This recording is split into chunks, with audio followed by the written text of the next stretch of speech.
for me, this movie presents a clear and cathartic path of healing for anyone who has suffered any child abuse in any way. Do you want some coffee, Mr. Tully? Do I? Yes, have some. Yes, have some. Thank you so much for tuning in. It is Craig. I'm one of the hosts. I have been for a while. 9 years. Going on 10, no big deal. And I'm excited to be here for YHS this week. Thank you guys for tuning in and for continuing to support what we do. Tonight, we got a brand new movie that we're going to be breaking down. This is exciting to all be on the same schedule, Jacob, where there's a movie, it is out, it is a horror film, it's a genre that we all enjoy, and then we all made it out to see it opening weekend. I want this to be a first of many. I think it's important for what we do here. Why are you saying that to me like I'm the one who doesn't go see every movie that comes out? What I'm saying, it's like this is maybe in years past, your Weapons review would come 2-3 years later, but no, opening weekend, it's out, it's doing well critically and financially. But we're gonna get into all that in a little bit. Let me say hi to my co-hosts, Jacob Walsh. What's up, man? How are you? Hi, I'm very well. This is Jacob, just like here. This is Craig. One of the hosts. God, seriously. Hi, Jacob. I'm good. How are you guys doing? Good. I'm doing well. Yeah. Abby, are you? So I don't want to spoil anything, but you had quite a reaction to this movie. Yeah, dude. And I was about to call you out for what you just said in the beginning of the episode, which was, what did I say? How proud you are for going to the movies and how it needs to be in like a weekly thing. You sound like people who would go to church on like just on Easter or Christmas. They're like, I'm really committed to this. Gonna keep going. Right. And that could just be my religious trauma coming up because of this movie, but we'll get into it. It's like, well, I only go if it's like an Avengers. If it says Avengers, for like the then big I'll go. ones, like for Weapons, you go. Yeah, I actually think it's really fitting that today is Sunday. And I know this comes out on Monday, but it felt, the experience I just had was religious and spiritual, and I'm ready to dig in whenever y'all want to. Well, what I love about movies in general, especially movies that are well made at a minimum, the three of us, and I think this is what makes YHS really cool, we all have different perspectives, we all have different life experience, and we all experience things in different ways. And I have a feeling that's going to come up in this conversation, but I don't want to get into it just yet. I want to check in, take care of a little bit of business. We appreciate everybody's continued support on Patreon, patreon.com/yeshavesome. Abby, we'll talk about your diary in a little bit. But that is where you can get access to the Discord. And I have a feeling this week in the YHS Discord is going to be all people getting shipping notifications for their Mondo, Real Ghostbusters, Peter Venkman, Sam Hain. Jacob, I got mine. I think you said you got yours, right? Yeah, mine says it should be here Tuesday, but it also said it's already in Jacksonville, so it's possible tomorrow. That would be huge. I love an early package. And I've spent my weekend organizing my premium collectible shelf, my Batman Hot Toys shelf. And Jacob, I know you. Don't call it premium collectibles. Those are premium collectibles. It just sounds weird. Don't call it premium. It's premium item. Jacob, I know that you're instinctually wanting to, I don't know, give me shit or make fun of it, but you got to admit, it looks pretty good. It looks good from afar, yeah. It looks good from afar. Then you see all the... And then you realize it's all Dark Knight figures and not, like, the better Batmans. Yeah. And, like, you sent the one picture where you had the prints, the Jason Edmondson prints, and I'm like, man, those prints look so good with the Batman stuff. But then it's like, okay, but it's Bane and Heath Ledger and, like, what's that weird recolored one that you got? The, like, that's my like least a bundle favorite. Of bats hanging. A gaggle, even. But I've got a bunch of other Batman Hot Toys in various levels of pre-order. It looks good. I maybe ordered another one yesterday that hopefully will come this week. So I'm excited. This is kind of, Abby, what would you say? Is this like a new version of me? or just like the same old No. thing? This is a rehash of An- old. You've always been a movie? huge Batman fan since I met you. Hold on, You were guys. The talking about newspaper just came. I got to read it real quick. Let's see here. What's going on? yeah. Are you Apparently, reading Harvey Dent joins race for Gotham the- DA. Good luck, White Knight. Oh, okay. Two-Face. This is the best Two-Face that's right behind me right now. And I just have to say that. Tommy Lee Jones. Batman Forever is my favorite Batman movie. I've been talking about it a lot lately. But I am looking at your Batman shelf right now, Craig, and it is pretty good. It's shaping up pretty well. You do have 2 cowls that you have added to the top shelf. Yes. I haven't seen the cowls.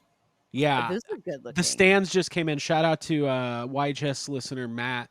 I helped him get some Ecto Glows from Comic Con, and he thanked me by not only paying for said Ecto Glows, but sent me 2 Batman cowls, a Batman '89 and a Affleck. Ben Affleck Batman, which Cool. very cool. Added them today. But let's not even beat around the bush anymore. I say we get into it. Weapons is out. I think it's going to make $40 or $50 million domestically this weekend. I don't want to say this movie came out of nowhere because there has been a good amount of hype, but I honestly only had watched one trailer and kind of forgot that it was coming out so soon. So let me just go through a couple details real quick, and then I kind of want to start roundtabling it. I think it's safe to say we're going to get into major spoiler territory here. So if you haven't seen it, close your ears, or here we go. We're going to the See you spoiler next zone. week. Or see you next week. Yeah. So Weapons, this is the second major feature film from Zack Cregger, who, of course, a couple years ago had Barbarian, which was kind of like his first breakout hit. I completely forgot Zack Cregger is a founding member of the Whitest Kids You Know comedy group, which I don't know, Jacob. We're gonna. I don't even want to say we're gonna get into it. Let's start getting into it. I really, really, really liked Weapons a lot. I'm gonna break down all of my reasoning for that. But one of the things I liked about it is that there are moments in this movie I found very funny, but they're not funny in a Marvel wink wink trying too hard to be like. There's actual relief of like comedic timing in what is what you're watching is kind of insane at times. So it makes sense that Zack Cregger has a comedy background. But Jacob, I want to go to you. I know you're excited about this movie. Give us your initial thoughts, man. Yeah, I kind of didn't know what to think going in. You know, I'd seen the trailer and I'd seen Barbarian, so I knew to expect like something kind of crazy. And then as soon as the screening started, people are not silent. You know, the internet is very loud and it's very hard, like, especially when you kind of follow a lot of people who are like in the horror communities or just the film communities. People don't shut up and like they think they're not spoiling things and they think they're being clever, but it's like, okay, but still, if I wouldn't have seen that, it would have been cool, you know? So, Yeah, I know. but immediately people are like talking this movie up. It's getting very hyped. And, you know, I saw Together last week and I thought the hype on that movie was a little too high for what it was. Not that I didn't like it, but it was very hyped up. So I was like, all right, well, I'm trying to like lower expectations for this movie going in. Like, let me just watch it. And I had a whole ton of fun with it. I thought it was really cool and it was really weird and it was funny. There were multiple times that I laughed. I will say I don't think it's like particularly scary. There were no times where I felt scared of anything that was happening. There's some creepy stuff for sure, but I was excited by everything I saw, and I probably was like smiling very largely most of I was smiling too, especially the third act. Yeah, we're gonna. I mean, how do you think? And Abby, I want to get your opinion on this too. I've only seen Barbarian once, but seeing Barbarian did a couple things for me. One, it made me think like there's going to be some stuff that comes in this movie, even if like it kind of rolls out. You know, if you hear the plot, like 30 kids or 17 kids disappeared and no one knows, it's like that could be anything, right? But like I kind of had this expectation, like I bet there could be some gnarly stuff or some like really left of center stuff, and the movie really didn't disappoint. Abby, I want to get Yeah. your thoughts because, like I said, you had a very like Visceral emotional, reaction. a visceral emotional reaction. Yeah. Yeah, I did. Which first off, I want to say that's the reason that I podcast. And that's the reason that we started this podcast and that I love movies. Movies are like a religion to me, and studying directors and writers and actors and learning from them and being inspired by the things that they create. That's like, it's a form of religion to me. So being able to go to the Plaza Theater today, which is my favorite local independent theater, and to be able to see this movie up in the old, like definitely the old dirty room, dirty theater, It was in the which is dirty where room. yeah, that's where I saw Pearl, which was also so fitting. It's like a tightly cloistered little Not the space. only person to ever see pearls in that room. Yeah. But yeah, speaking, you know what I should just start with? Speaking of pearls and necklaces being broken, which also ties back to Batman and Martha. During this movie, I was wearing a necklace, this chain, Yeah. and I took it off to like soothe myself because I'm a fidgeter. And Yeah. I fucking broke this necklace during the movie. Okay. It's like from twisting and stress, I snapped a piece off, which Jess, she helped me fix when we were in San Diego Comic-Con. Sorry, that's a tangent. But what I'm trying to say is this movie gave me so much tension physically while watching it, and I was so immersed, enmeshed, and involved in the story that I physically broke something that I was holding. And that's just a testament to the filmmaking and the subject matter. So those are my initial thoughts. Mm, It was pretty like it was physically moving for me, is what I will say. yeah. Yeah. Yeah. Yeah, that's awesome. So yeah, I think it's really interesting too because I tried to not pay attention to any of the chatter, but Jacob, did you see some of the stuff this week where there's like, first of all, people seem to really enjoy this movie, but there's also this contingent of like the modern horror movie base that I've seen and I hope you have heard this, or kind of hope you haven't heard, but there's a common phrase going around that says, well, this movie isn't about anything, from some of the critics. And Okay. I've seen off. some of the pushback being that modern horror audiences who are used to like this A24 elevated horror third act, monologue twist, like really needing an on the nose description. Like, to me, that's not, yeah, certain movies do that and it's great, but like I think a lot of the times with a movie, especially something like this, you take what you want from it. I was very, like Abby said, I was very immersed in like the filmmaking style. I really liked the non-linear like way they Yeah, told I the did story too. with the different characters. Yeah. Fuck So yeah, they did that. maybe we should start. I don't know, Jake, if you have any reaction to that thing I was just saying, but I'd like to kind of start talking about some of the characters too. I always think it's weird when people try to say like, "Oh, well, this movie isn't about anything," or and they judge a movie based on that alone. Like, whether you think the movie is about something or not, I don't usually think that matters. Like a movie cannot be about something in particular and still be an enjoyable movie. It doesn't have to Sure. have some powerful messaging behind it. Sure. But there's probably like there's multiple things you could take, I think, out of this movie. I think this movie says a lot of things. It sort of, dives into the idea of like having children and what your children are doing while they're at school, and maybe the fears a parent has of like having to trust teachers to take care of your kids. And there's like a giant AK-47 in the sky at some point, and there's like There just a lot is, of yeah. there's a lot of things you could probably Sure. take from the movie, but like at its core, it's kind of like a monster movie. And Right. Mm-hmm. Yeah. okay, that's good enough for me, I think. Right. I have so many thoughts to expound on what you just said, Jacob, because initially what you're talking about with like what's the messaging of the movie. I am so tired of hearing that whole like, what is this movie like actually about? It's like the political or whatever structure and like its commentary on social blah blah blah blah. That's like looking at Ghostbusters and being like, oh, the movie was like an anti-smoking movie. Like that was the secret to it. Like that's dumb. No, and it's also not true.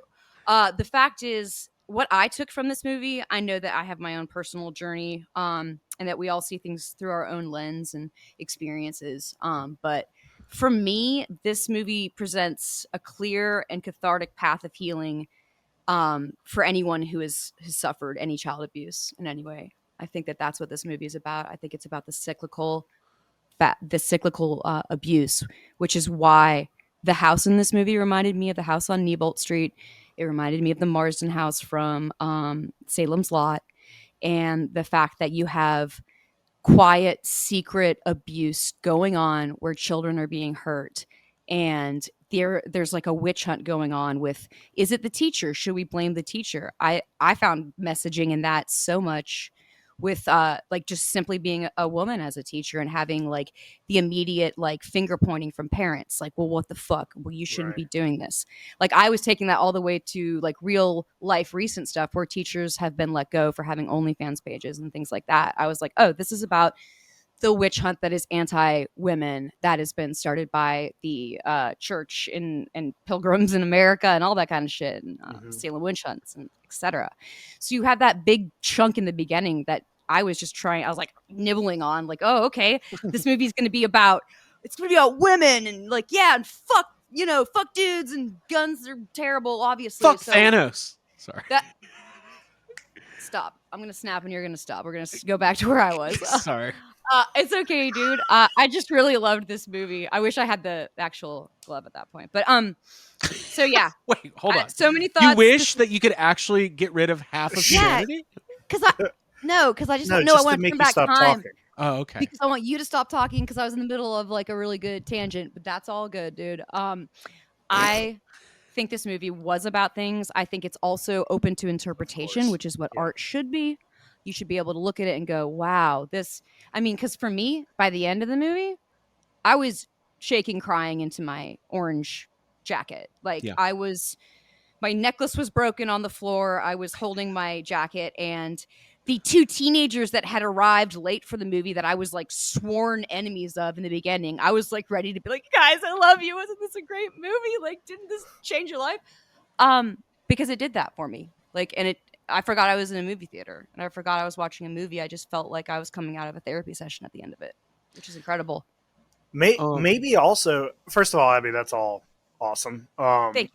But maybe also Zack Cregger, maybe he just has an aunt that he fucking hates. You know what I mean? That's what I was going to say. We can all like relate about to having a family member who's like, I was like, this bitch knows my crazy. Grammy. Real quick. Hey, before we get any further, go. Yeah. Do you guys know who was playing the aunt? Have you looked it up? Oh yeah. Okay. I knew it as soon as I saw her. I was like, Shanice. I was like, the whole time I was like, who the fuck is that? I know who this is. And then and that lady who sells tires. Yeah, she's from Uncle Buck, and she's in a bunch of stuff. Yeah. Hey, she was great. She was incredible, inspired, terrifying, absolutely terrifying. I guess there's probably people who are going to listen to this who have not seen the movie. So let me just do like the high level. Here's the plot. Small town. By the way, Jacob, I don't know if you picked up on this, but I immediately was like, this is all Atlanta, which it is. Oh, I actually meant to, when I saw the first trailer for the movie, there is a shot in the trailer of a kid's house, and I was like, we've been to that house. I was like, that house is somewhere. And I even looked back on my phone at our Stranger Things pictures because I was like, this has got to be on the same street as where they filmed some of the strange. I was like looking because it looked. Yeah, the school's in Atlanta, the elementary school. Okay. They filmed a bunch of it in Covington, where they also filmed Dr. Sleep and Vampire Diaries and a bunch of other stuff. It hasn't been revealed online yet where the house is, but as soon as we find out where that house is, we're doing the video. It's up the road. We're going to the basement. We're all. How bad do you want to run down the street doing that? No, yeah, I'm doing it. Yeah, dude. The grocery store, which could be the grocery store that we did visit that was used in Dr. Sleep. It looked the exact same. It's either that one or it's the Wayfield Foods in College Park on Main Street, which I think has been turned into a different named grocery store. Anyway. I think it's the other one because I want to find that gas station. It's in I just read it. It's a BP and it's very close to here. Okay. Yeah, that was the other part of the movie. I'm gonna Not tackle only- Craig in the parking lot. Cool. I can't wait. Yeah, not Hey! only was the Say it. not only was the movie hitting on like personal things for me, but it was like, oh, these are familiar places, which is why it felt so special. Yeah. That's all I was gonna say. I want to give it. So there's a lot of great characters in this movie. All right, before Wait, I do you're gonna do a rundown of the plot? plot, small town USA, elementary school at 2:17 a.m. Every child in this one classroom except for one disappeared. This movie starts about 30 days after the disappearance, and it's this mystery. Nobody knows where they are. There's investigators, and you kind of follow the movie as all the dots kind of start connecting through these different characters. Julia Garner is the lead. I thought she was great. Jacob, I don't know if you've ever watched Ozark. That's kind of where she's mostly known from. Also the Silver Surfer. Right. So we'll stick with Ozark. Actually, what was that? She was in another horror movie last year. She's in Wolfman. Wolfman. I I haven't seen it. Yeah. But She's Ruth Langmore. She's Ruth. So she's the Ruth. teacher, right, of this class where all these kids disappeared, right? So she's all automatically like, kind of like, these parents who have missing kids are going, why is it your classroom? Like, what's going on? Easiest person to blame is the teacher. Right. Josh Brolin. That's why I was making my Thanos references, but I guess can't reference the MCU because it's a dying breed, Leo. Jacob. Yeah. We talked about this. This was originally going to be Pedro Pascal, and he dropped out.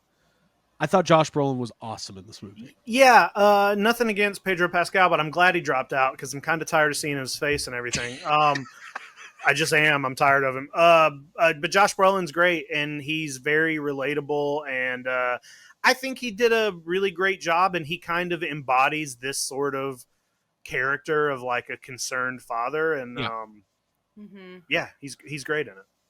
Anything on Josh Brolin app?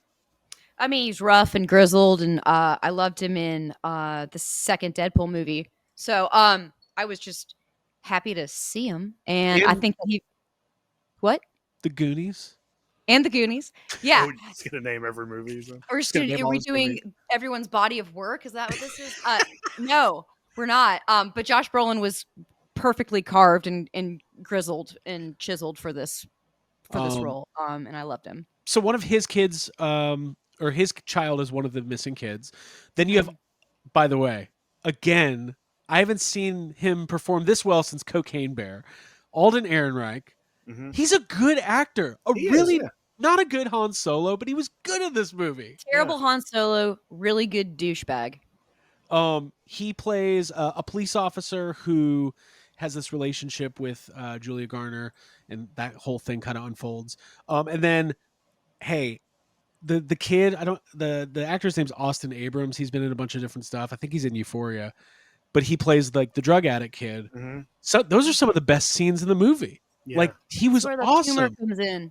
That's where you're like, I was like thinking of Skinny Pete from Breaking Bad, and like, right, in an excited way, like, oh my god, this is the like buffoon that you want to see, just like failing over and over again because they're not really a great person, but the comedic timing of everything that's happening like is incredible. But continue. So again, it's a great cast. Jacob, you were saying earlier that like the movie's not like that overtly scary. It is more of like a mystery horror. There's a lot of tension. There's some pretty gnarly parts. Yeah, for sure. But one of the things that triggers me so badly from I don't know why, this isn't like this is like a personal thing. Fingers being pricked and bloody hands is a trigger for me. In this movie, that happens a lot in this movie. Dude, the whole plot hinges on bloody hands. You're right. I mean, to me, the scariest part was anticipating the cop, who I can't remember what his name is. Is it Paul? Can't remember what his name is. Is it like anticipating him getting pricked with a needle? Like that is like when he gets stabbed in the face with heroin needles at one point, and like that stuff I thought was like, ugh. There's a line when he looks at the guy and he goes, "Do you have AIDS?" And the guy goes, his delivery's so good. He goes, I don't think so. Not, yeah, he goes, not that I know of. I know. And then old Nerdreich takes it like, okay, yeah, that's good enough for me. Hey, you're forgetting the character, the Ghostbusters connection. He's great.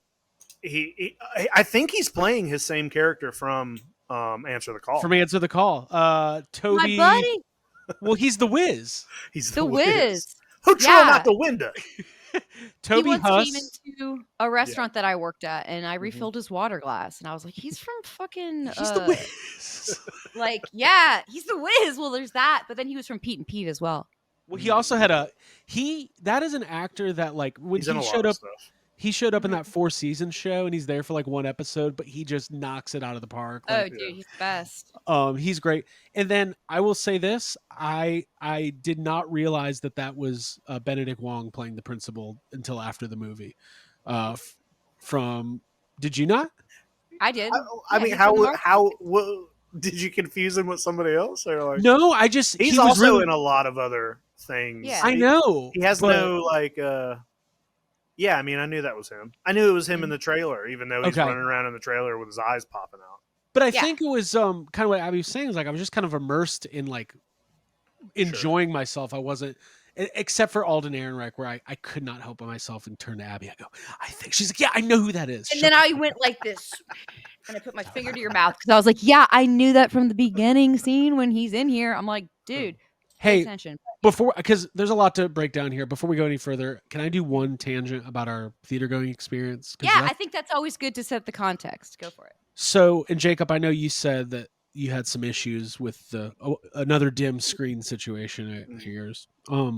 We saw this at the Plaza Theater, as Abby said, in the upstairs room. It's a small theater. There's probably 30 seats in there, tops. And it was pretty full. It's not assigned seating. First come, first serve. Two people walked in. The guy that was a couple seats down from Abby, they were trailer talkers, which that doesn't always mean they will talk through the movie, but it's not a good sign. Yeah. They were talking about like industry stuff with like, well, this director does this. Yeah. It was annoying. Stop podcasting, shush. Well, what's your podcast? Oh, you don't have one? Yeah, I don't care. You're the only person. It's not your studio. As the movie was starting, two people walked in late, which fine, things happen. If I'm 2 minutes late for a movie, I'd rather just see it at a different time. But they walk in and there's 2 seats in between Abby and where this other guy is. And they go to try to sit there. And this guy, there was 1 seat, but him and his wife or whatever were also doing. I like personal space. I left space between myself and that guy. Anyways, the movie's going and the guy goes, they were like, hey, can we sit there? And the guy goes, no, there's somebody there. And he was lying. He was trying to prevent these people from being able to get seats. Young. Yeah. And I see different sides of it, but also the movie's on and it's a small room and everyone's fucking talking. I wanted to be like, hey, move and let these fucking people sit down so everybody here can shut the fuck up, which is what happened, but it was still annoying. Okay, back to weapons. One thing, Jacob, I really want to get your opinion on this. I know Zack Cregger is like this now up and coming guy. There was a huge bidding war for this movie. The rumor is, I don't know how true it is that Jordan Peele fired his manager for not securing the rights to this script, which had this huge bidding war. Yeah, I've seen a lot of people saying that. I don't know if it's true at all. Right. But I would have fired him too. Warner Brothers gets the rights. Cregger gets like a $10 million payday. It's awesome. And then now they've got a successful movie on their hands.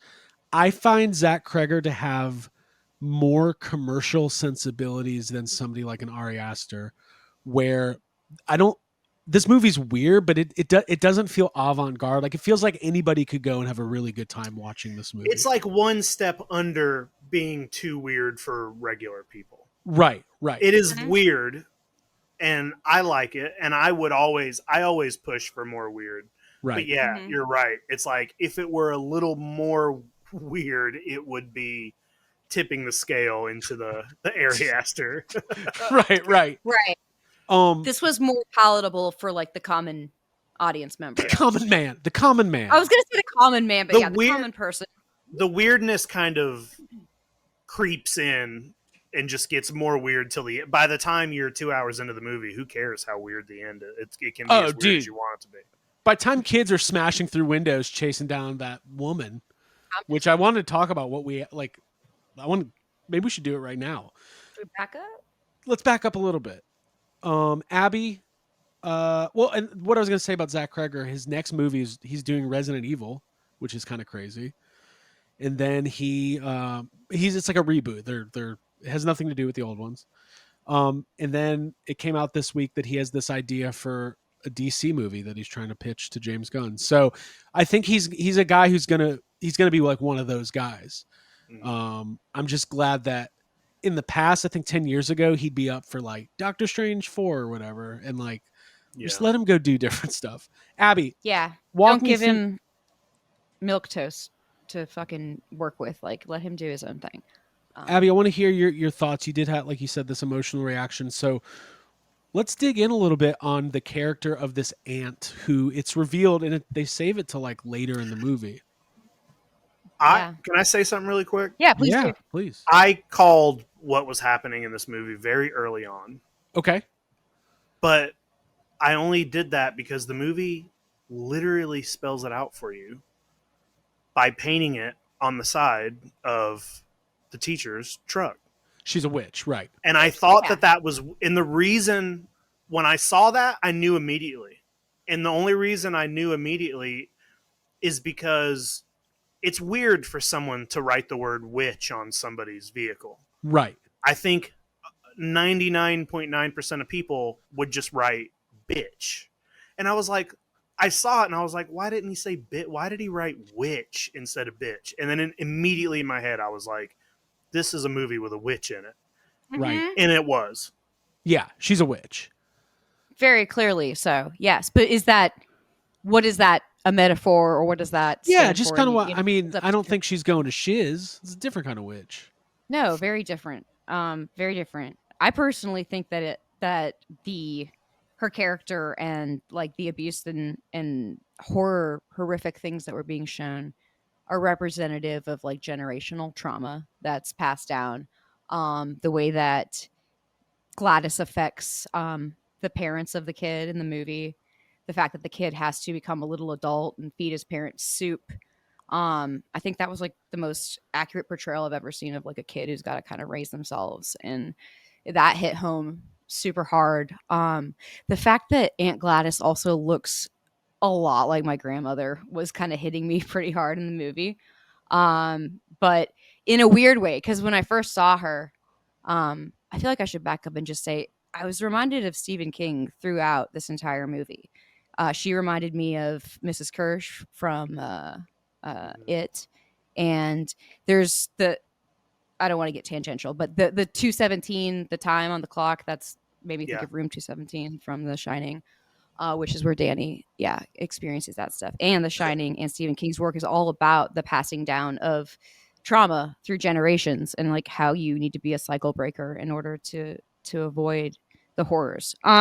So for me, watching Gladys take the screen, especially in that first moment where she's like in daylight in the school, but she is kind of shrouded in all of her costume, makeup, and glasses, and like that scary ass wig. My first thought, I was like, oh, I know what I'm gonna wear to Dragon Con.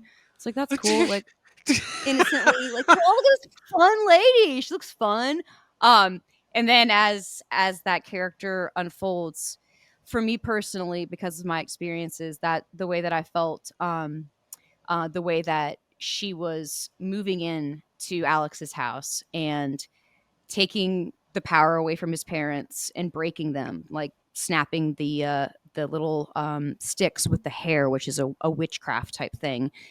To me, that felt like a really perfect example of when abuse happens in the household and kids are just told to like not say anything about it. Don't talk to anyone about it at school. They're threatened. And that's exactly. And that for me is such a strong message throughout Stephen King's It, that like this just felt like it was just rolled up in Stephen King isms for me personally. Now I haven't read about whether the guy who made this is like a big fan or whatever. But I do think the generational trauma and the weight of it and how it's passed down and how it's broken is for me thematically what this movie was about, which is why I cried and why I was like, why I'm raving about it. Yeah, good stuff. I mean, I felt some of that too. I felt really sad when you see this kid being tasked with just having to take care of like of his parents who are in this like comatose state, and it's really scary and it's off-putting. And the kid was really good. We talk sometimes having kids in movies can. I have a lot of different thoughts. Sometimes kids are really annoying in movies. Sometimes they just do the horror movie trope where the kid is like really weird and like, oh, is it Damien? Like, but this kid was just like, Just man, a I'm in normal this. kid. I'm just a normal Normal kid. kid like Danny Torrance. You know what the thing was for me, and this is when you talk about generational trauma and the way like maybe it's a like something art. I don't know if any of your parents ever did any of this kind of stuff. Maybe they did. The thing where they're going to bring the aunt in and the dad's like, we don't really know her, but it's family. This is just what you do. And I was like, that I hate that. Red flag. That's a red flag.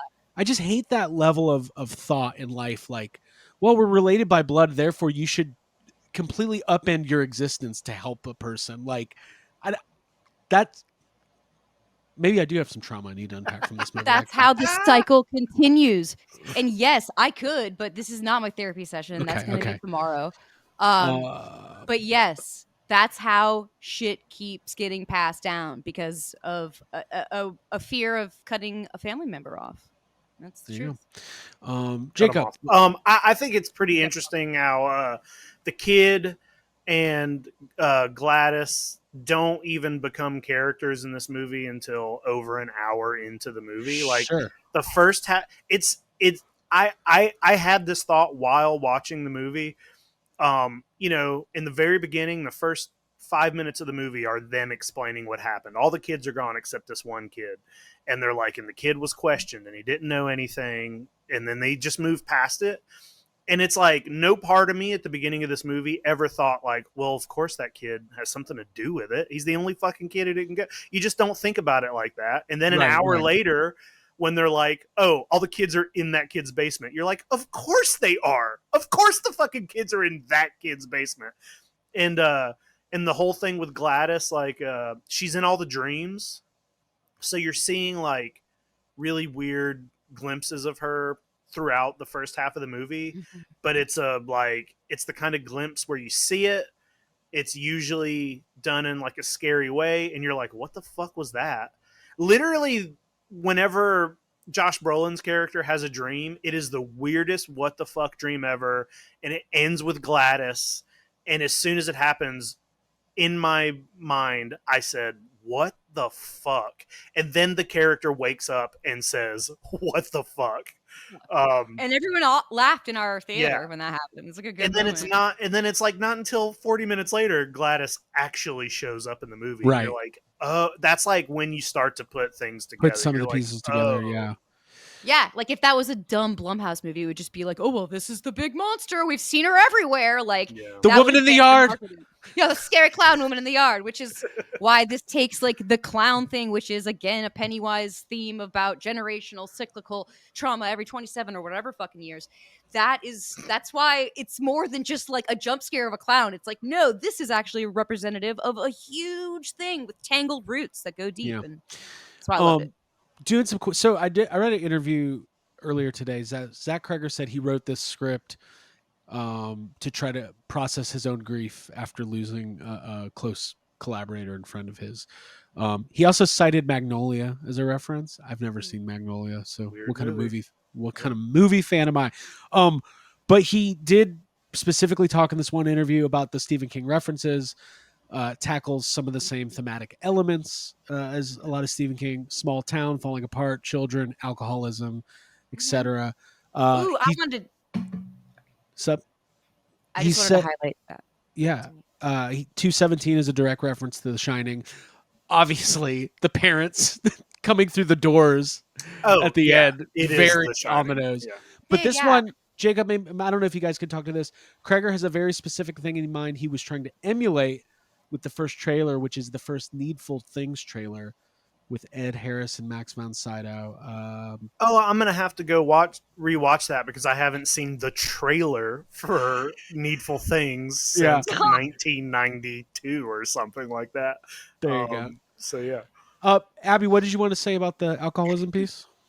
Oh, just that, like, to further my, I tied a link, of course, like I already mentioned, to a female teacher, which is very much Salem witch being like hunted down. But like the fact, this is me speaking as somebody who is 12 years sober, and I don't know why those fucking balloons are going. Well, congratulations on 12 years. All right, there you go. Dude, I'm in the fucking deadlights now. God damn it. Okay. So yeah, congrats to me, but also back in those days, being at a liquor store, like, and having it be just as commonplace as going to a Walmart, to where like another character in the story just knows where she's going to be so she can attack her. Like that level of alcoholism, that level of this woman is putting herself like through grain alcohol, just guzzling it, like that is representative of like what's going on the inside. And oh my god, it just felt so satisfying to see that as a woman, to see it on screen as someone who's been in through a lot and survived a lot. I loved that. And we don't have to jump to the third act, but it was the most triumphant third act I've ever seen in any movie ever, for me personally. Jacob, you mentioned the third act being a lot of fun as well. I mean, once they all get to the house, first of all, there's a couple spooky scenes. The first time the mom comes out with the scissors and Julia Garner's in the car, like that was all that cuts her hair. That was really well done. The way this movie is shot, one thing that I am a little bit like, I don't know if we talked about this, but Abby, we watched that movie Baby Girl last week, the Nicole Kidman A24 fucking thing. Yeah. And I noticed that movie is filmed in the exact same way that the movie Friendship is filmed. The Tim Robinson, Paul Rudd. And I felt like even though Friendship's an A24 movie, it specifically has like these horror tropes where it'll be like a still shot with a one person kind of in the background and not much in the foreground, and then like a slow zoom in, and then like weird music. And like I hated that movie Baby Girl because it was trying to be something that it wasn't. I don't know what it was. Abby, I know you enjoyed it more than I did. No disrespect to Nicole Kidman, but what I like Nicole Kidman, and I like to see her having a good time. That's all I can say. Hey, she was having a great time. She's having a great time. But this movie, there's so many interesting shots where like the whole thing at the end where like you're seeing, God, what was it? Like you kind of go into like a first person viewpoint from like within the house, and like you see like when they're busting through the windows, and there's just little examples of like really great camera work throughout the movie. I just wanted to shout that out. Okay. Third act. What happens? We just saw this movie. Well, where are we starting from? First of all, kind of zipped over the fact that the first half of this movie is told in a non-linear way. Right. You're seeing some of the same scenes over and over, but from another character's perspective. And then it all kind of comes together and then moves on to the next person. But then like once you get to, is it the scene where you see Gladys do the witch thing for the first time, where she makes the principal headbutt his husband to death? Yeah, that's early. That's kind of like, that's the first. That is like, that is the like reveal that she's a witch. Like she shows up, she literally does the witch thing, wraps the hair around, breaks the twig, and makes him kill his husband. And then that's where it all kind of comes together and starts getting. In his defense, the husband got the wrong Fruity Pebbles at the grocery store a little bit earlier, and he did that on purpose, though. He wanted those. He wanted those. He did. Yeah. He made a face. He was like, "We're getting." So we first see the principal attack Julia Garner's character, Justine, at that gas station earlier, and you're like, "What the fuck happened?" This is the explanation of him becoming possessed by the witch and everything. But what follows? Becoming a weapon, becoming weaponized, a heat-seeking. There's really only one scene of exposition in this movie, and it's when Josh Brolin's like explaining the map and all that, and that's fine. Yeah. I like that about this movie. I like that This movie ends and you don't know. You know she's a witch, but you have really no idea what she's actually trying to do. What I Mhm. mean, like you get a sense of like she's trying to elongate her life, I guess, but Right. nothing is stated specifically. There's no rules about what she's doing or how she's doing it. Like the kid is able to just jump in and do it after seeing her do it a couple times. Like, and I like that. I like that Yeah. we don't get an over. It's just like let it be simple. Let your mind do all the fucking work, and it's whatever you want. It's keeping the mystique. Yeah. Like, yeah, instead of expositioning it to death, being like, well, let your mind draw these conclusions and Yeah. let it fill in the blanks. And the scene where the principal's where seeing him run like that, and then when he gets hit by the truck, like it is awesome. And I guess that was in one of the trailers too, but a quick shot of it. But Well, him with the face, him running with the messed up face has been in. I only watched like the first trailer, okay, but it was in that. Like it's Okay. been in all of the, promotional material. Is like Right. his eyes kind of like bulging out of his head and his head all bloody.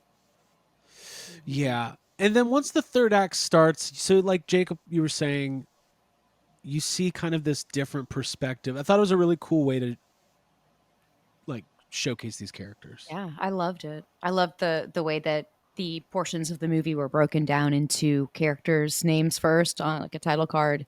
Then you got their story, and each one of their stories, like a clock winding back, like took you back to the very beginning of the movie, Yeah. which is so how I like a movie to be. I said this when we walked out of the theater. I was like, "That's what it's like to get fucked by a movie." Like to the way, like the movements to go fast to slow to little, kind of like ease up for a little bit. Yeah. All right. And then just fucking pound, pound, pound. And then it's just that this Craig, is going on. Craig, do a make a short of this 1 This minute is of gonna Abby be- I explaining know. sex to everybody. Yeah, This yeah. is gonna yes. Here it comes, guys. And then the Well, baby. Ever wonder how Abby likes it? Here she goes. It's called Pound Pound Pound. Pound Town. Sorry, everybody. I like having fun. Yeah. So the way the movie goes, the fact that it kind of takes its time and romances you the way that Stephen King does, where it's like, wait, I'm going to give you a beautiful setting here, and oh my god, like here's some like, well, I don't know if this movie has as much natural beauty, or maybe I thought it did because it was set in Georgia, and I just find Georgia to be beautiful, but. I did really like I that. hear a rebuttal coming. You don't think it's pretty? I don't think it's specifically set in Georgia, and then I also think Georgia's ugly. So most of it's pretty bad. Not all of it. Not all of it. There's a nice Not all of part. it. There's a some nice good Home spots. Depot up the It street. looks You got like the where nice we flowers. live. There's a Yeah, nice exactly. swamp. Cities. Okay. Third act takes off. They all kind of get to the house. It's the drugged out guy is the one okay, the scene at the pawn shop where he sees the reward and starts putting two and two together is very funny. When he calls and he's like, "How do I get that money? Can you just break?" He's like, "Can you just meet me somewhere with cash?" Yeah. That was all funny. And then obviously he gets re-entangled with Alden Ehrenreich's character. They end up at the house. Josh Brolin meeting up with Julia Garner is kind of where they start. Because she goes to the house earlier in the movie and realizes like there's something wrong here. Yeah. Like Yeah. there's newspapers all over all the windows. There's two people sitting in there not doing anything. Mhm. So yeah, this movie doesn't have like a big twist. It's not one of those kind of movies. You just kind of watch it and it reveals itself in Yep. the order it needs to reveal itself. And I kind of like that because as fun as a great twist and a shocking ending can be, sometimes that makes me not want to rewatch it because that's like the whole thing was the build up to Yes. the thing, and then now you know It it. was all instructional. But I can't wait to rewatch this movie. You know, like this is awesome. I was kind of the same reaction. I was smiling the whole time. Abby, is this an instant horror classic? Absolutely. Like without no question. No question. You know, this cast is incredible. The acting was top notch. The film design, the aesthetics, all of those things. It was just fucking gorgeous and scary. and it had real anchored messaging in real life shit. And it also captivated the like Gen Z kids next to me. I think they were scared shitless, as was I the whole time. It has tension, it has messaging, it has strong female characters, which we need in horror. And historically, that's something that us horror fans love, like the fucking final girl making it out, and the fact that the kids made it out. The moment where you see all the kids in the basement and they come alive, and you hear the floorboards. You're like, at that point I was like, yes, fuck yes. And then I cried, and that's what I wanted. When the kids run through the house, and as you see Aunt Gladys move from house to house and become more of a fish out of water, and more like oh fuck, like it's kind of like Pennywise when he's it like, gets really funny. It like once the kid, it's weird because the movie's really tense and creepy and dark and kind of ruthless the whole movie. And then once the main kid does the Gladys, he wraps Gladys's hair around the twig and makes her the what the weapons are, the target that the weapons are going for. It kind of becomes silly in a good way. It gets really funny. It's like the kids are just literally stampeding through people's houses, running through the walls, breaking through the windows. It looks like 28 Days Later. Yeah. And she's just like, oh fuck. She's like just running in circles. And then like, I'm just going to spoil the ending. Like they catch her and they just rip her apart in like a really gory, they're like there's one kid is biting her at one point. Yeah. It's like they're just, she says she can make people eat each other. Yeah. They're just tearing her apart. And it like, it made me smile. I was laughing. I was like, this is exactly what I wanted to see. Was the tonal change is interesting, and it almost made. I thought it was going to go once. I thought there was going to be a needle drop, like a real. I thought like we were going to hear like the kids like come out of the basement, also like the end of Death Proof. Hey, or just like chick habit. I thought it was going to be like, like I thought. Like I thought Wes Borland was coming on. Different needle drops. It was awesome. And like the daylight scene where first of all, I'd love to know how they filmed the on foot chase, because it reminded me of one of my favorite on foot chases in film history from Point Break. I think there's some Catherine Bigelow influence in this movie, but they're busting through these houses. All the one guy's mowing his lawn. He's like, huh. And then he sees her go by, and then all these kids go by. It's great, man. It feels like when you go to Walmart and they're selling those Girl Scout cookies. They're chasing you down, man. You can't escape them. Oh, yeah, they're at every exit. It's scary. Just like I get that. it. No, it was really fun, and then it ends, and it's like, hey, the parents are still kind of fucked up, and the kid's okay now, and these kids, some of them are starting to talk, but like, that's the key. That's the key right there, dude. That's the takeaway. The fact that kids are talking about it. I mean, that's the messaging, in my opinion, that you're left with, because what happened in one single kid's house as the result of one, I'm going to say abusive, but like horrific, terrible villain of a woman coming into that one household, and the effect that she had on the parents by like taking their autonomy from them, then on the kid as well, and then on the kid's friends, and the way that pulls down an entire community, right. And the way that witches are hunted, the way that the teacher was, like, that's a huge message to me. Like that's what it's about. It's like the speaking up when you see something that really stood commentary also on like toxicity, like in one group or community, it could take one person can, that's like, the needle drop. That's toxicity. The needle drop. What around the world? Jacob, this has been a cool year for horror so far. There's been The Monkey, 28 years later, Bring Her Back, Companion, which I think Zack Cregger produced, Sinners. Love that movie. Megan 2.0. No one's seen it, but what if that movie's great? I'm gonna watch it when it's free to watch. Like I'm it looks like it's probably fun. Where do you think is this kind of near the top of your list so far? Yeah, I think so. It's up there. There's been some good stuff.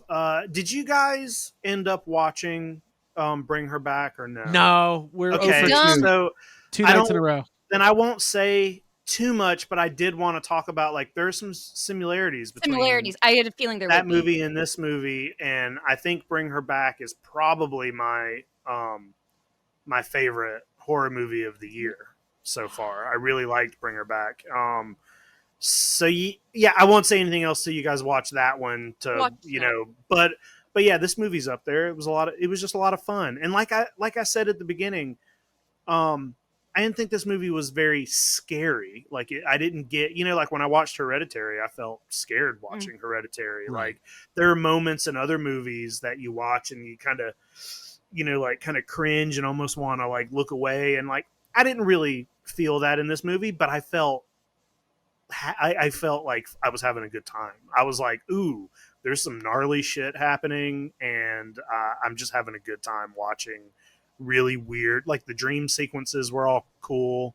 The anytime a head exploded or or anything like, which happens more than once, that kind of stuff is all fun to watch, and I thought it was done in a interesting, different, smart way. And I think we should make more movies about witches and creatures. It's just like, a modern witch movie is not, you don't get a lot of that anymore. The last, like, when anybody thinks of a witch movie, they think of The Witch, which takes place in like, the 1800s or something, because normally you feel like a witch works better in the past. But, yeah, I don't know. I like weird shit, and I like stuff that's different and not afraid to be different. And it was fun. Yeah. I just had a Dude, lot in of my fun. head canon, this is a legacy sequel to Blair Witch Project. That's the Blair She Witch. is the Blair Witch, you think? There's a post-credit scene where they're like, "Where was she shit. from?" And someone's like, Hey, one of those kids was in the corner. Damn it, Jacob! I was about to say that. I was Like- like, it wasn't, because none of those kids are in the corner. "Hold on, listen." There's a post-credit scene at the police station, and they're like, "Who was she?" Like, I don't know, but she's from Maryland. Says here, Burkittsville. Yes, says right here, was in the Blair Witch Project. First The name real Blair. She was awesome, though. Well, I think, okay, let's have this discussion real quick. When it comes to like mythical movie monster tropes or whatever, like Supernatural. I'm talking what? Vampires, zombies, witches, like whatever the top 5 or 6 are. I personally find witches to be the scariest, because in my simple brain, I feel like out of all of them, like maybe that could like obviously witches aren't real. Maybe But that could listen, happen. Is that what you're Stop about to making say? Hold on. Shit. No, it's not like that guy who. That's took why. us to see That's why Craig Alien. doesn't like crystals or people who are into Yeah. astrology, because it's too close to being Jesus. a witch. I don't like crystals because I'm from the north. I'm a White Castle fan. Come on, Dude, satanic panic. I got him. Listen, So stupid. it's crystal, by the way. I find it. There's something in. Listen, witches are usually depicted as like semi-decrepit elderly women, and they made her. She's fucking scary. Like she's unnerving. I don't know. Yeah. So yeah. Even there I in got her it. disguise, they also usually make witches when they're in their disguise. They look normal, but they were like, "Oh no, let's make her look scarier in her disguise." yeah, she than looked worse is when she's not in her disguise. Yeah. Yes. And to me, that speaks volumes of like how someone who has passed down like some shit and some toxicity like has to work to keep up the appearance of looking like fun and young and colorful, when the reality is that's just the most evil person. It's a terrible witch that's literally cursing and killing, and much like Pennywise, feeding off of the children in the community. And that is the most powerful shit in the world. That's why I liked it. Yeah. Cool. All right, so let's round table it. Thumbs up, thumbs down. I think I know the answer for everybody. I'm giving this 2 thumbs up. 2 witches. Hold on. I don't think witches could happen. There are people who practice witchcraft, though. Like, Sure. I don't know any. Like hobbyists. Oh, Yeah, but wanna... practicing witchcraft means. But practicing witchcraft in real life means they read a book and burn sage into, ashes and pour water in it and say a prayer to a god or goddess or something that doesn't Yeah. exist, And I and then won't nothing despair, 'cause I'm happens. sure- They Yeah, don't exactly. fucking make people's eyes pop out. I'm just saying that I literally know people tangentially in my life who do that stuff, and I don't know anybody who's like thinks they Who? might be a zombie. I don't know. Who do you know People who out does there's that? people out there who every now and then someone will be like, "Oh yeah, It's that's my like friend." being into like English tea etiquette or something. Like you read books about it, and like I you mean- buy some of the little niceties in antique stores and you put them up in your fucking house, but it's not like There are it's a people who different- think they're it's an aesthetic. vampires. I've watched things about people who think they're actually vampires and they I know. drink people's blood and shit. Yeah. Hmm. And but then they go to the mailbox to get the mail at 12 in the afternoon and nothing happens. So they're not. Yeah, well, that part of the myth was Don't made die. up later and isn't a real. That's just for the movies, okay? Yeah. I do like the idea of like me being like, you guys don't think witches could actually like happen, do you? Yeah, but like witches, right? Like witches, maybe. What do you guys think? They should name. So I All want to them start. witches. I want to start a fun segment here. Mhm. I'm on the social media app called X, and I'm gonna read a couple tweets or X's from people who did not like weapons. I just want to react to these. I went and read some of the Letterboxd reviews after I saw it of people who didn't like it, and there weren't as many. There were much more 5 stars and 4 stars than. Well, listen, Letterboxd. Those are. I want to go to Twitter where the real movie. Sure, fans are. yeah, where the crazy Real shit is. critics. Yeah. The ones with a platform. All right, this one's from 80s Groiper.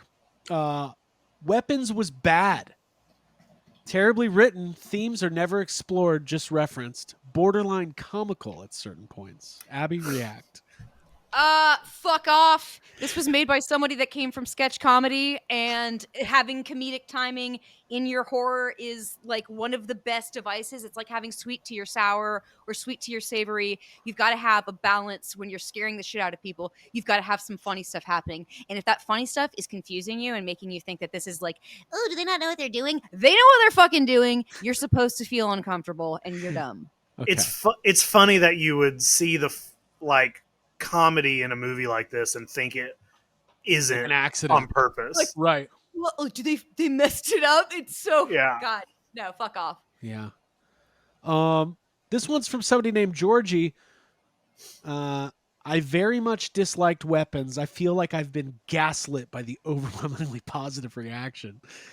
The pacing was all over the place. Literally nothing happened. Nothing was explained. Wasn't even much to interpret. Cheap jump scares. Brolin's acting in particular was awful. Jacob? Well, is it not embarrassing to just come out and say that you're stupid like that? Like when I read something like that, that's just you telling on yourself. That is you saying that you have no thoughts in your head and you can't interpret things. I thought a lot happened in this movie. Well, there's a lot of shit going on. Yeah, that's just like a weird flex to just openly let everybody know that you can't understand a movie or have a good time at a movie.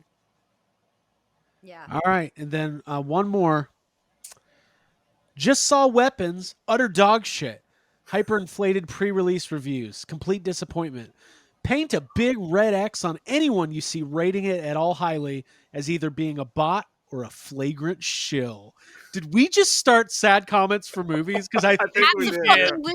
And I'll be Yeah. the rebuttal to that That's fucking so shit. funny. Ooh. Oh, are you a contrarian? Oh, did you just decide that like everyone loves this movie and you're gonna hate it and that's gonna make you special and interesting? Oh my God. Yeah, like you're just saying, Jacob, that's like them taking their shirt off and revealing like, I'm a fucking moron and I don't appreciate art and I've never read a book in my life. This movie has, you've already heard me talk about it. I don't have to go into it. But if you're missing messaging or if you're going into it wanting to take it down because you don't like to see something succeed, then you are the problem and you Yeah. probably need therapy. It's different. These messages or these tweets are different than somebody just like genuinely not liking a movie, which Sure, is sure. fine. If you watch it and Exactly. you just Or- it doesn't work for you, then that's okay. But like saying that it's dog shit and nothing happened in it and there's no themes being explored. You're a wannabe critic. You're a poser. Yeah, it's weird. I mean, listen, when a movie gets a really high critical rating and a really high audience rating and you still don't like it, that's okay. Yeah. But anybody who comes out of a movie and goes, wasn't even about anything, it's like, oh, dude, you should be watching Full House or something. That Come on, means, dude. hey, coming out of this movie and saying it wasn't even about anything, especially after listening to everything that Abby you had to say about it, means they're probably dealing with some trauma that they don't want to deal with, and they're just like, let me block this movie out. And this movie reminds sucks. me. This movie sucks because it made me feel. I don't like it. Reminds me when we went and saw Jagged Little Pill and I shushed a woman in front of me because she was talking to somebody because it was during like the most poignant traumatic scene about this woman and her history of sexual abuse and how that's coloring and shaping her daughter's life. Like that's what that musical's about. And I'm watching it and this woman, she thinks it's a fucking She was, concert. I like, was like, singing along shut or the something. fuck up. And we talked about that on an episode. So that's my origin. I'm mad. I do. I like this. So from now on, we're going to go to Twitter and read a couple tweets that go against whatever opinion we've formed. And if the three of us have a differing opinion, then so We'll be read it. them all. Yeah. I still like. There was one I didn't read, but some guy just goes, "This horror comedy bullshit needs to end." It's like, okay, All right. this is the kind of person who watches the Snyder Cut and thinks like he's seen the next fucking great goddamn American film. Abby, where are you? All What's right. happening over there? I don't know. I got so enthusiastic that I unplugged my headphones, but they're back now, so we're good. So I definitely recommend Weapons. It was fun. Go see it. I'm really happy it's doing well. That's awesome. Good to see. Same. Third movie. I've watched 3 movies this week, 2 in a theater. So Abby and I also saw Naked Gun, and then we watched K-pop Demon Hunters. So I'm having a great week. Cool. Um, yeah. Anything else, Abigail, before we head out of here? Nah, well, let's talk about Naked Gun at some point if you see it, Jacob, because that was a really fun one. Yeah, I'll see it at some point. Cool. Jacob? Yeah, nothing other than keep going to movies and bring tissues and be there for each other. Because people, you never know what someone's going through. And there you go. Speaking of bringing tissues to a movie theater, Abby, we didn't buy the shirt. Fuck. We'll buy The Plaza Theater shirt, adults only. Yeah, there's a Plaza Theater adults only shirt. I want Yeah. that shirt. Yeah. It's cool. Yeah, we It's all really do. cool. yeah. Cool. Jacob, what else? You've said a lot. I don't think there's Is there more to anything else. say? I think that's it. I think just go see the movie. Watch Bring Her Back if you guys get a chance. I don't know if it's streaming or if you have to rent it or whatever. But Okay. Yeah. Very cool. Yeah, and if guys listen, we're gonna try to get this episode up quickly. We want you to know that if this is your first time experiencing YHS, that we're glad you're here. Go to hit the subscribe button, whether you're watching us on YouTube or if you get YHS on Apple Podcasts or Spotify, wherever you find us. We want you to stick around because we've been doing this a long time, but constantly evolving, constantly trying different things. We got some cool guests coming up soon, and it was really, really fun. Listen, is the movie theater business where it needs to be? No, but it's a healthy sign that people are going out and supporting a movie like this and having a great time with it. So, this might be my favorite horror movie that I've seen this year. Although I did really love Sinners, but it's like a completely different kind of movie. So, definitely loved Weapons. And I did want to talk about Patreon before we get out of here. So patreon.com/yeshavesome. $5 a month gets you exclusive access to a 6-year archive of all of our bonus audio and video content, access to the YHS Instagram that's exclusive to Patreon, and then the YHS Discord, which is all Patreon exclusive. Abby has been dropping her San Diego Comic-Con diaries. We'll have more coming this week. And it's the absolute best way to support us directly if you like what we do here at Yes Have Some Podcasts. So appreciate you guys and your continued support. We do have a $30 tier, which is our top tier. That is our merchandise tier, where 4 times a year you get an exclusive YHS merch drop.